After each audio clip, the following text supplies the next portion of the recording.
Welcome to the Forgotten Manor, a place where the strangest legends and darkest mysteries are explored, and if possible, explained.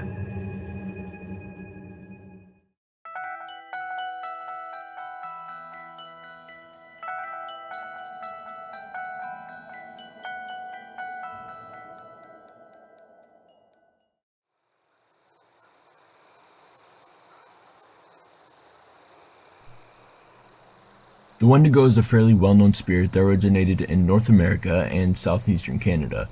It is said by some to be a cannibalistic spirit, once human, that feeds off of lone wanderers unfortunate enough to drift into the creature's hunting grounds. This brings us to the first question.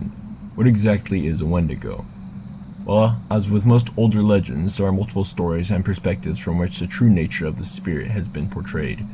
So we must take the most common and recurring aspects of the Wendigo to paint an accurate picture. To do this, first let us look at the origin. According to multiple sources, all of which will be linked in the description, the legend came from the Algonquin indigenous peoples of America. These people populated the southeastern parts of Canada down to the central and northeastern parts of the US. The name Wendigo means, in a very shallow definition, cannibal. However, a rougher yet more detailed definition states Wendigo means an evil spirit that devours mankind. The reason this name, as before mentioned, was that this spirit was a cannibal. But why a cannibal, you might ask? This can be answered by looking at the creation of a Wendigo. According to the majority of sources, there are two main ways to become a Wendigo. One is to eat the flesh of another human, most likely in a life or death scenario, such as starvation, and the other is to be cursed by a shaman. However, the cannibalistic way is the most well-known and common in this creature's mythology. Supposedly, once you have consumed the flesh of another human, you have committed a terrible and truly evil deed, which leaves your body open and vulnerable, so that the evil spirits may inhabit it, transforming you into the Wendigo. Now, something so evil must be visually quite shocking, and apparently it is. When it comes to the appearance of the Wendigo, as with many other aspects of the legend, there are many different descriptions of how it looks. There are two appearances that seem to be the most common, however. One that you will most likely see the most is what seems to be a decaying deer walking on two legs with a somewhat more humanoid body, although still covered in hair.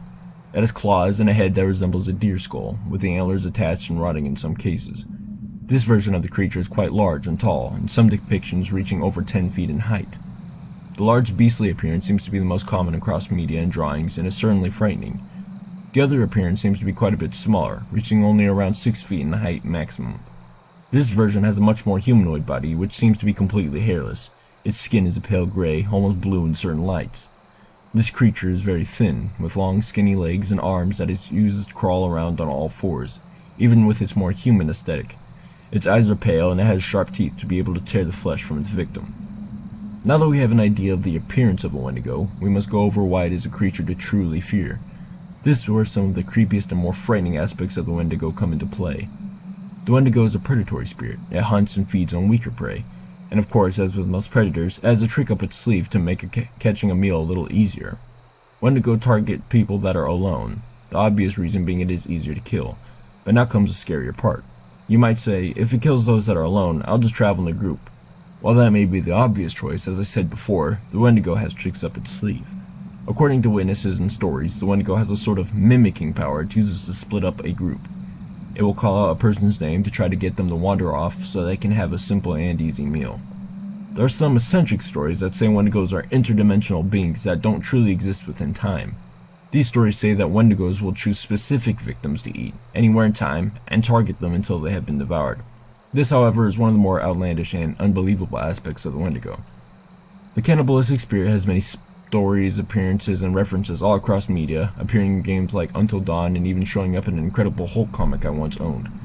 To this day, the Wendigo remains a true mystery, with no clear answer to whether it really exists or not. But one thing is certain. If you ever find yourself in the woods with friends or alone, remember, be cautious of where you tread, because the Wendigo knows your name.